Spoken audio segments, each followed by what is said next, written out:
Magsitayo po ang lahat.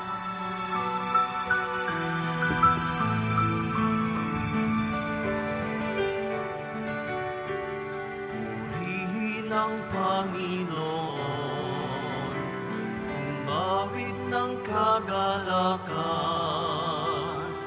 at tugtugin ang gitara at ang kaaya-ayang lira.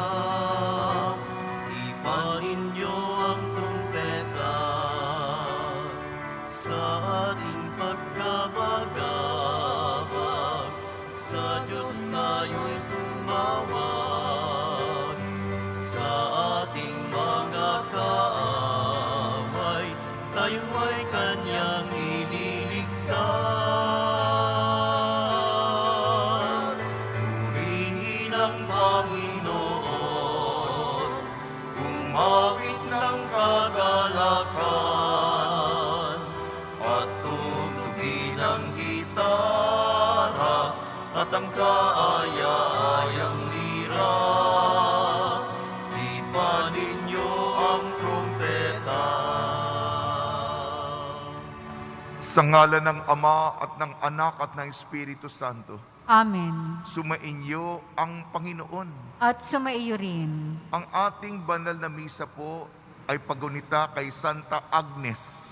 Santa Agnes, dalaga at martir, birhen, at siya'y nag-alay ng buhay nung persekusyon ng mga Kristiyano nung unang Kristiyanong dantaon. Nawa matutuhan natin sa Kanya ang pagkadalisay ng buhay at pagiging matapang na ipahayag ang pananampalataya sa harap ng iba. Mga kapatid, tinipon tayo bilang kaanib ng angka ng Diyos, kaya dumulog tayo sa mawaing Panginoong nagpapatawad ng lubos. Sinugong tagapagpagaling sa mga nagsisisi, Panginoon, kaawaan mo kami. Panginoon, kaawaan mo kami. Dumating na tagapag-anyaya mga makasalanan ay magsisi, Kristo, kaawaan mo kami. Kristo, kaawaan mo kami. Nakaluklok ka sa kanan ng Diyos Ama para ipamagitan kami, Panginoon, kaawaan mo kami. Panginoon, kaawaan mo kami. Kaawaan tayo ng makapangyarihan Diyos. Patawarin tayo sa ating makasalanan at patnubayan tayo sa buhay na walang hanggan. Amen. Manalangin tayo. Ama naming makapangyarihan, pinili mo ang mahihina sa turing ng sanlibutan upang hiyain ang mapagmalaking malalakas. Ngayong aming ipinagdiriwang ang pagsilang sa kalangitan ng iyong martir na si Santa Agnes, kami naway pagbigyan mong makasunod sa pagiging matatag sa pananampalataya ayon sa ipinamalas niya sa pamamagitan ng Kristo kasama ng Espiritu Santo magpasawalang hanggan. Amen. Magsiyo po ang lahat. Pagbasa mula sa sulat sa mga Hebreyo. Mga kapatid, lubusang maililigtas ni Jesus ang lahat ng lumalapit sa Diyos sa pamamagitan niya, sapagkat siya'y nabubuhay magpakailanman upang mamagitan para sa kanila. Si Jesus, kung gayon, ang dakilang saserdoteng makatutugon sa ating pangangailangan. Siya'y banal, walang kapintasan o kasalanan, nahihiwalay sa mga makasalanan at mataas pa kaysa sangkalangitan. Hindi siya katulad ng ibang mga dakilang saserdote na kailangang maghandog ng mga hain araw-araw. Unay, para sa sarili nilang kasalanan, at pagkatapos, para sa kasalanan ng mga tao. Minsang naghandog si Jesus at iya'y pang magpakailanman nang ihandog niya ang kanyang sarili. May mga kahinaan ang mga dakilang saserdoteng hinirang ayon sa kautusan. Subalit, ang saserdoteng hinirang na may panunumpa ay ang anak, banal magpakailanman. At ang panunumpa ng Diyos ay huling dumating kaysa kautusan. Ito ang buod ng aming sinasabi. Tayo ay may dakilang saserdote, nakaupo sa kanan ng trono ng kataas-taasan. Siya'y naglilingkod doon sa tunay na dakong banal, sa toldang hindi tinayo ng tao, kundi ng Panginoon. Tungkulin ng bawat dakilang saserdote ang maghandog ng mga kaloob at mga hain. Kaya't kailangan ang ating dakilang saserdote ay mayroon ding ihahandog. Dito sa lupa, hindi siya maaaring maging saserdote sapagkat mayroon ng mga saserdoteng naghahandog ng mga kaloob ayon sa kautusan. Ang kanilang paglilingkod ay anino lamang ng nasa langit. Sapagkat nang itatayo na ni Moises ang tolda, mahigpit na itinagubilin sa kanya ng Diyos ang ganito: gawin mo ang lahat ng bagay ayon sa huwarang ipinakita ko sa iyo sa bundok. Ngunit ang paglilingkod kay Jesus ay higit na dakila kaysa pinagkaloob sa kanila. Yamang siya'y tagapamagitan ng isang tipang higit na mabuti, sapagkat nasasalig ito sa lalong mahalagang bagay na ipinangako. Ang salita ng Diyos. Salamat sa Diyos. Handa akong naririto upang sundin ang loob mo. Handa akong naririto upang sundin ang loob mo. Ang mga paghahandog, pati mga hain, at ang mga hayop na handang sunugin, hindi mo naibig sa dambana dalhin, upang yaong salay iyong patawarin. Sa halip, ang iyong kaloob sa akin ay ang pagdinig ko upang ika'y dinggin. Handa akong naririto upang sundin ang loob mo. Kaya ang tugon ko, ako'y naririto. Nasa kautusan ang mga turo mo. Ang nais kong sundin ay iyong kalooban. Aking itatago sa puso ang aral. Handa akong naririto upang sundin ang loob mo. Ang pagliligtas mo'y aking inihayag. Saan man magtipon ang iyong mga anak, di ako titigil ng pagpapahayag. Handa akong naririto upang sundin ang loob mo. Silang lumalapit sa iyo'y dulutan ng ligaya't galak na walang kapantay. Bayang sabing ang poon ay dakila ng nangahangad na maligtas na kusa. Handa akong naririto upang sundin ang loob mo. Magsitayo po ang lahat. Hallelujah, Hallelujah, Hallelujah. Si Kristo ay nagtagumpay, nalupig ang kamatayan, nagningning ang pagkabuhay. Hallelujah, Hallelujah, Hallelujah. Sumainyo ang Panginoon. At sumaiyo rin. Ang mabuting balita ng Panginoon ayon kay San Marcos. Papuri sa iyo, Panginoon. Noong panong yun, umalis si Jesus at ang kanyang mga alagad at nagpunta sa tabi ng lawa. Sinundan siya ng maraming taong buhat sa Galilea. Nagdatingan din naman ang napakaraming tao mula sa Judea, sa Jerusalem, sa Idumea, sa ibayo ng Jordan, at sa palibot ng Tiro at Sidon nang mabalitaan nila ang lahat ng ginawa ni Jesus. Nagpahanda si Jesus sa kanyang malagad ng isang bangkang magagamit niya upang hindi siya maipit ng mga taong dumaragsak. Marami na siyang pinagaling, kaya't pinagdumugan siya ng lahat ng may sakit upang mahipo man lamang nila.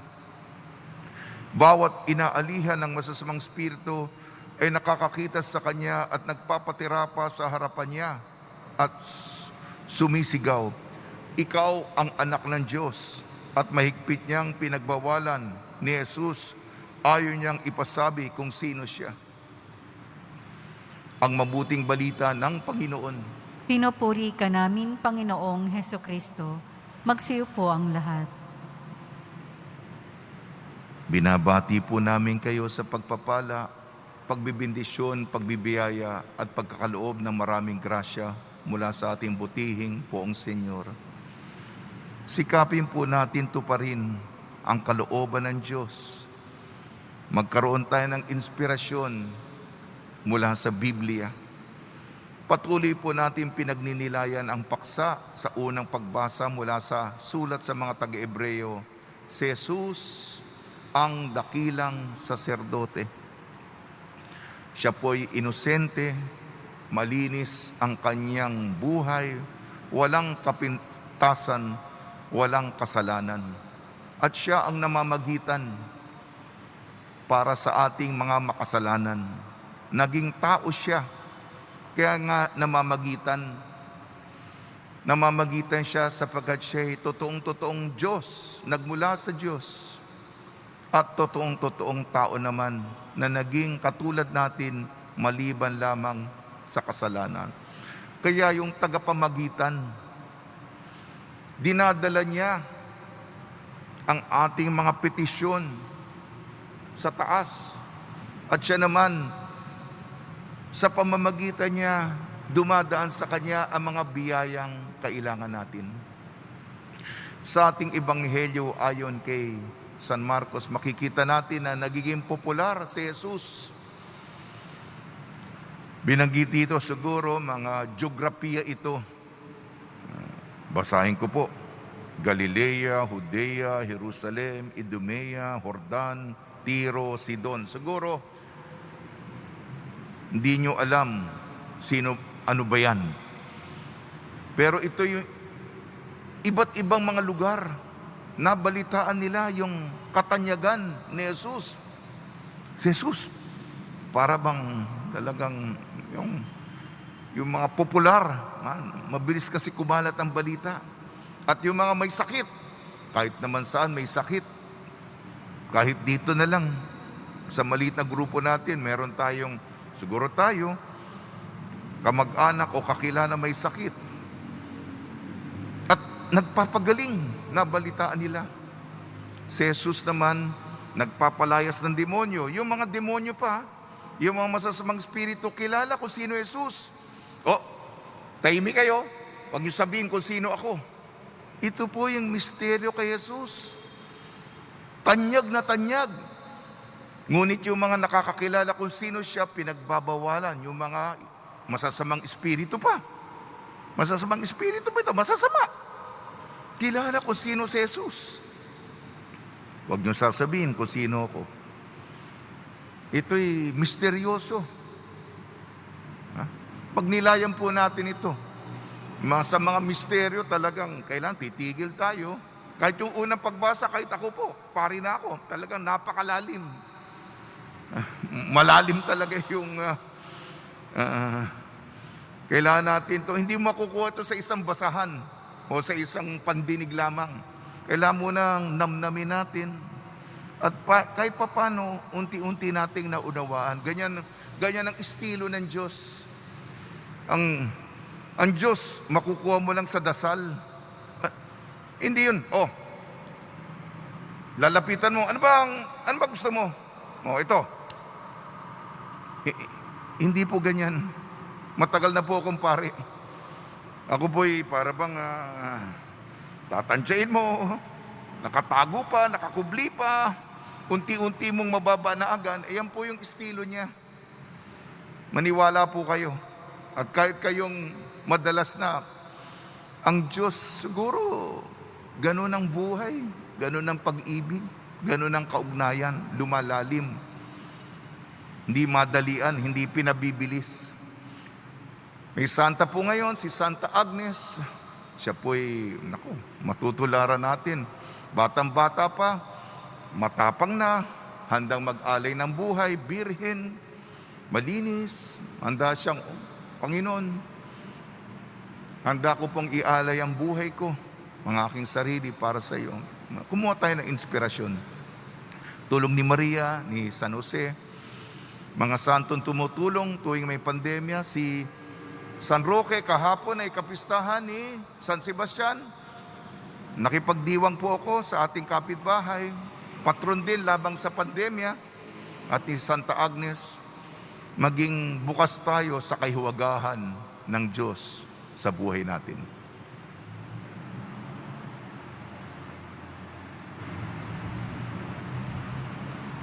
Magsitayo po ang lahat. Minamahal ko mga kapatid, ipinadala ng Ama ang kanyang anak upang pagalingin tayo. Manalig tayo na hihilumin niya ang ating buong pagkatao. Ang tugon po natin, Ama, sa iyong pag-ibig, pagalingin at gawin mo kaming buo. Ama, sa iyong pag-ibig, pagalingin at gawin mo kaming buo. Ang simbahan, sa pamamagitan ng kanyang mga namumuno, naway may tapang na harapin at pasanin ang bigat at hamon ng pagbabago. Manalangin tayo. Ama, sa iyong pag-ibig, pagalingin at gawin mo kaming buo. Sa mga taong nangangailangan ng tulong, naway wag nating isara ang ating puso. Manalangin tayo. Ama, sa iyong pag-ibig, pagalingin at gawin mo kaming buo. Ang mga nag-aalaga ng mga may sakit, naway wag silang mapagod at higit pa silang bigyan ng personal na atensyon at paggalang. Manalangin tayo. Ama, sa iyong pag-ibig, pagalingin at gawin mo kaming buo.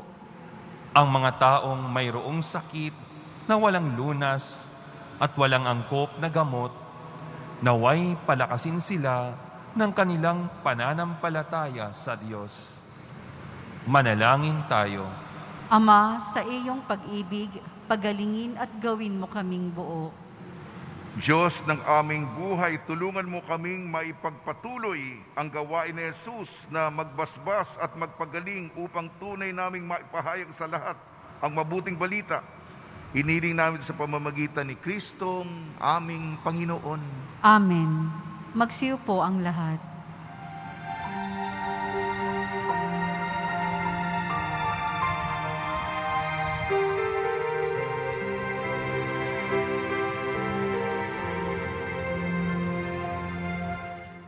Handog namin sa iyo, Ama,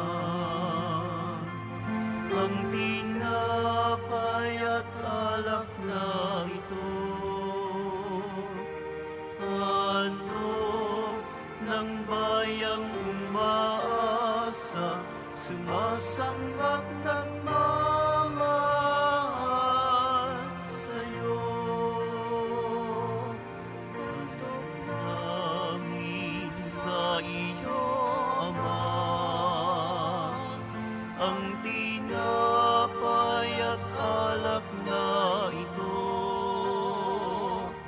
Handog ng bayang umaasa, sumasambak nagmamahal sa'yo.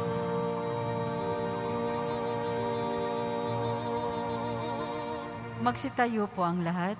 Manalangin kayo mga kapatid upang ang ating paghahain ay kalugdan ng Diyos amang makapangyarihan. Tanggapin nawa ng Panginoon itong paghahain sa iyong mga kamay, sa kapurihan niya at karangalan, sa ating kapakinabangan at sa buong sambayanan niyang banal. Ama namin lumikha ang mga alay na ito ay mapuspos nawa ng iyong pagpapala at patatagin mo kami sa pananampalataya na pinaghawakan ni Santa Agnes hanggang dumanak ang dugo niya sa pamamagitan ng Kristo kasama ng Espiritu Santo magpasawalang hanggan. Amen. Sumainyo ang Panginoon. At sumaiyo rin. Itaas sa Diyos ang iyong puso at diwa. Itinaas na namin sa Panginoon. Pasalamatan natin ang Panginoong ating Diyos. Marapat na siya ay pasalamatan. Ama namin makapangyarihan, tunay nga marapat na ikaw ay aming pasalamatan ngayong aming kagalakan na si Santa Agnes ay parangalan.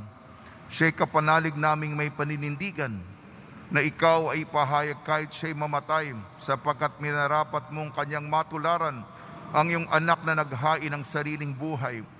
Tulad ng naganap sa iyong anak, ang dugo ng mga martir ay dumanak, hindi dahil sa katatagang likas, kundi dahil sa iyong bigay na lakas. Kaya kaisa ng mga anghel na nagsisiawit ng papuri sa iyo, nang walang humpay sa kalangitan kami nagbubunyi sa iyong kadakilaan. Santo, Santo, Santo, Panginoong Diyos ng mga hukbo, napupuno ang langit at lupa ng kadakilaan mo, o sana sa kaitaasan. Pinagpala ang naparirito sa ngalan ng Panginoon, o sana sa kaitaasan. Magsiluhod po ang lahat. Ama naming banal, ikaw ang bukal ng tanang kabanalan. Kaya sa pamamagitan ng Espiritu, gawin mong banal ang mga kaloob na ito, upang para sa amin maging katawan at dugo ng aming Panginoong Jesucristo. Bago niya pinagtiis ang kusang loob na maging handog, hinawakan niya ang tinapay, pinasalamatan kanya, pinaghati-hati niya yon, iniabot sa kanyang malagad at sinabi, tanggapin ninyong lahat ito at kanin. Ito ang aking katawan na ihahandog para sa inyo.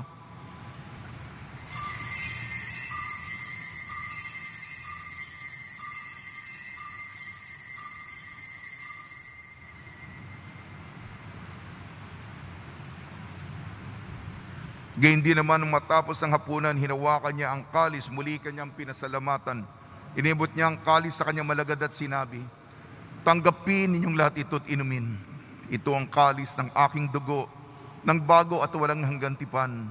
Ng aking dugo ni bubuhos para sa inyo at para sa lahat, sa pagpapatawad ng mga kasalanan. Gawin ninyo sa pag-alala sa akin.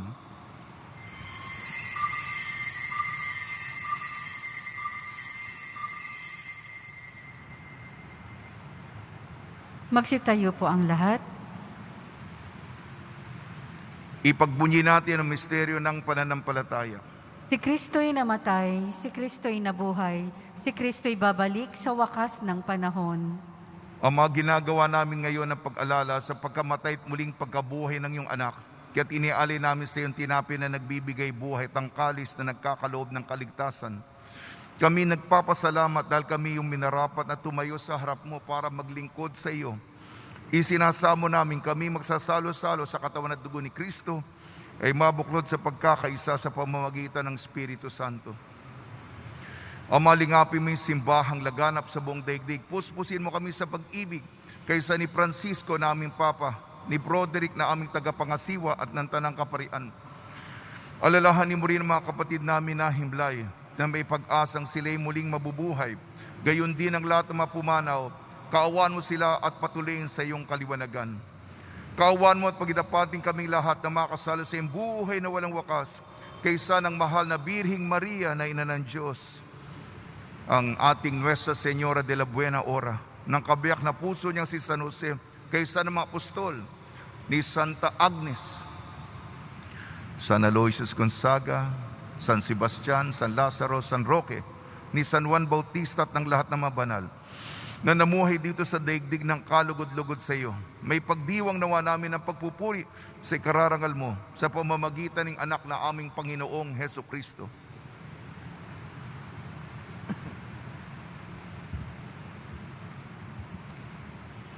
Sa pamamagitan ni Kristo, kasama niya at sa Kanya, ang lahat ng parangal at papuri ay sa iyo, Diyos amang makapangyarihan, kasama ng Espiritu Santo, magpasawalang hanggan. Amen. Sa tagubili naman nakakagaling na utos at turo ni Jesucristo na Panginoon natin at Diyos, ipahayag natin ng lakas loob. Ama namin, sumasalangit ka, sambahin ang ngalan mo, mapasa amin ang kaharian mo, sundin ng loob mo dito sa lupa para nang sa langit. Bigyan mo po kami ngayon ng aming kakanin sa araw-araw at patawarin mo kami sa aming mga sala para nang pagpapatawad namin sa nagkakasala sa amin. At huwag mo kaming ipahintulot sa tukso at iadya mo kami sa lahat ng masama. Hiniling namin kami iadya sa lahat ng masama, pagkalooban ng kapayapaan, araw-araw iligtas sa kasalanan at ilayo sa lahat ng kapahamakan. Samantalang aming pinananabikan ang dakilang araw ng pagpapahayag ng tagapagligtas namin sa Jesucristo. Sapagkat iyo ang kaharian at ang kapangyarihan at ang kapurihan magpakailanman. Amen. Panginoon Jesucristo, sinabi mo sa iyong mga apostol, kapayapaan ang iniiwan ko sa inyong aking kapayapaan ang ibinibigay ko sa inyo. Tungyan mo ang aming pananampalataya at huwag ang aming mapagkakasala. At pagkalooban mo kami ng kapayapaan at pagkakaisa yun sa iyong kalooban kasama ng Espiritu Santo magpasawalang hanggan. Amen. Mga kapatid, mga kaibigan, sumainyo po ang kapayapaan ng ating Panginoon. At sumaiyo rin. Magbigayan po tayo ng kapayapaan sa isa't isa. Kordero ng Diyos na nag-aalis ng mga kasalanan ng sanlibutan, maawa ka sa amin. Kordero ng Diyos na nag-aalis ng mga kasalanan ng sanlibutan, maawa ka sa amin. Kordero ng Diyos na nag-aalis ng mga kasalanan ng sanlibutan, ipagkaloob mo sa amin ang kapayapaan. Magsiluhod po ang lahat.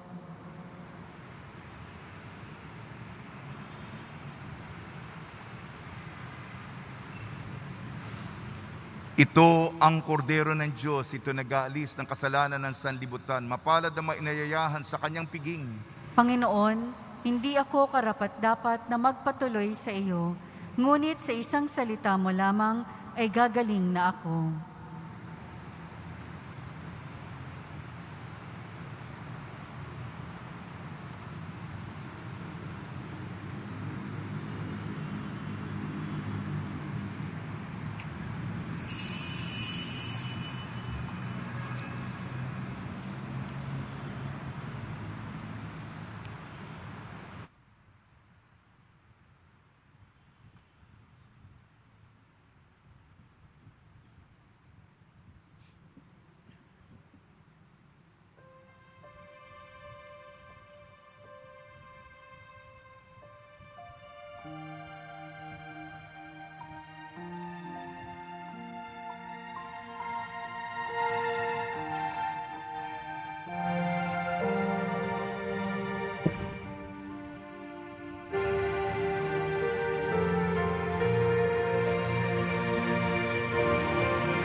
sakit, pag-alingin, hirap ay mapawi. Amin ko panalangin, langit ay mabawi.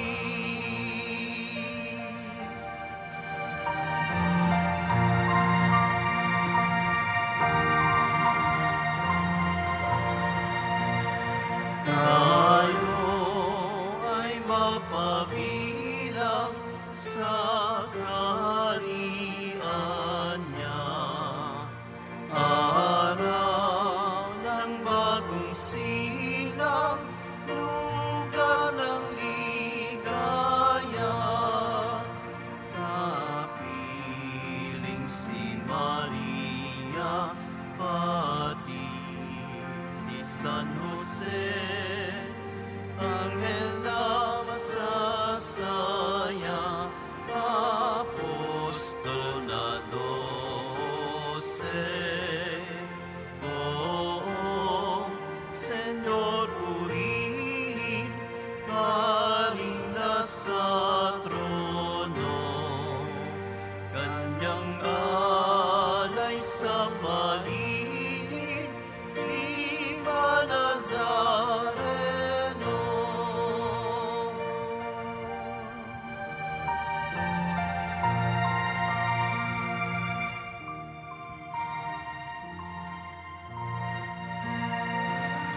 Magsitayo po ang lahat. Manalangin tayo. Ama namin mapagmahal, pagkatanggap namin sa banal na pakikinabang, hinihiling namin ang pagtulad namin sa katatagan ni Santa Agnes. Kami naway pagindapating magkamit ng gantimpalang walang maliw para sa pananatiling matapat sa pamamagitan sa Kristo kasama ng Espiritu Santo magpasawalang hanggan. Amen. Panalangin kay San Roque. O pinagpalang San Roque, pintakasi ng mga may karamdaman, lingapin mo po ang aming mga kapatid na nasa banig ng karamdaman. Ang iyong pamamagitan ay sadyang makapangyarihan na nung ikay narito pa sa daigdig, maraming gumaling dahil sa pag-antanda mo sa kanila ng kamahal-mahalang krus. Ngayon ikay nilulahati na dyan sa langit, nananalig kaming ang iyong pamamagitan ay lubhang magaling. Ialay mo po sa Panginoon Diyos yaring aming mahinaing, at sa tulong po ninyo ay makamit ang kagalingan ng aming kaluluwa at katawan. Pakundangan sa mga hirap at sakit ng Panginoon Kristo at inyo po mga panalangin. Amen. Senyor San Roque, ipanalangin mo po kami upang kami maadya sa salot ng COVID-19 at sa makaramdaman ng katawan at kaluluwa. Senyor San Roque, ipanalangin mo po kami upang kami maadya sa salot ng COVID-19 at sa makaramdaman ng katawan at kaluluwa. Senyor San Roque, ipanalangin mo po kami upang kami maadya sa salot ng COVID-19 at sa makaramdaman ng katawan at kaluluwa. Pagbabasbas sa mga deboto ng kanilang mga kahilingan at dasalan. Mahal na po ang Jesus Nazareno, iniyag mo sa pamamagitan ng krus ang walang maliw na pag-ibig ng Diyos sa sangkatauhan. Pakinggan mo ang kahilingan niyo ang na nagsusumamo sa iyo. Makamtanawa nilang inyong katugunan at tanggapin ang kasagutan na may utang na loob na tinatanaw. Basbasan din po niyo mga daladala nilang mga imahin at dasalan. Sa pamamagitan ng bendisyon na ito, naway maalala nila mga pangako nila sa binyag na ikaw ang iibigin at paglilingkuran bilang Panginoon magpasawalang hanggan. Amen. Araw-araw po ako nagbibigay ng ulat sa inyo. Kahapon po pumunta po tayo sa Porac, Pampanga at nag-abot ng inyong mga kontribusyon sa mga AITA, ating mga katutubo sa Porac, Pampanga. Salamat po at tinulungan din po natin yung mga nasunugan dito sa Baseco. Yung mga nagbigay kahapon, 2 sacks of rice, 50 kilos. Tapos may nagbigay po ng damit para sa Nazareno.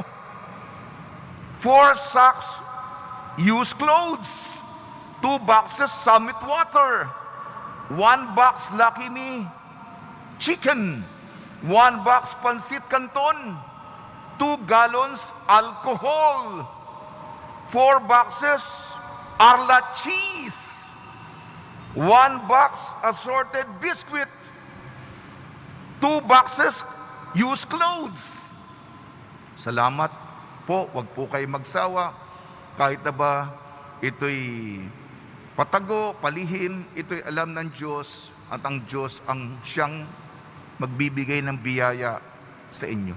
Sumainyo ang Panginoon. At sumaiyo rin. At pagpalain kayo ng makapangyarihan Diyos, Ama, Anak at Espiritu Santo. Amen. Taglayin po ninyo sa inyong pag-alis ang kapayapaan ni Jesucristo. Salamat sa Diyos.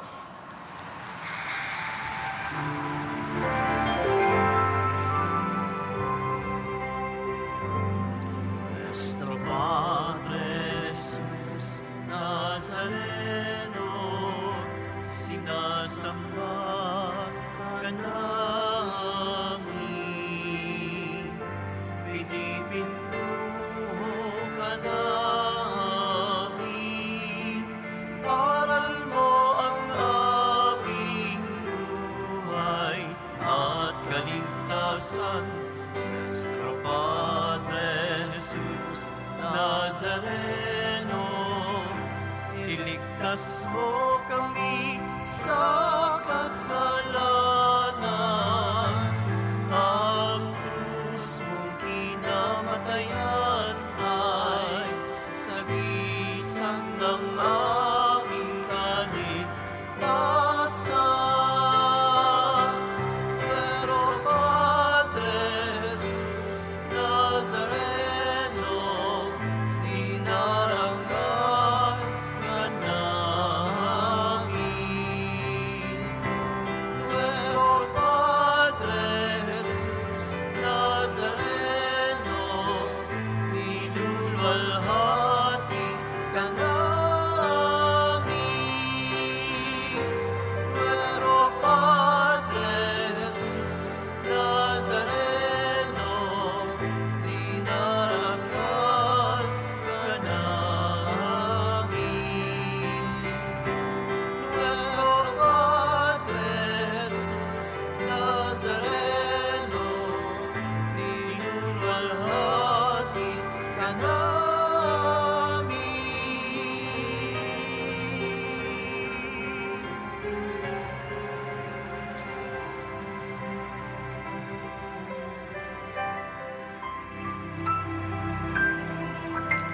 Magsiupo muna po ang lahat para sa isang maayos at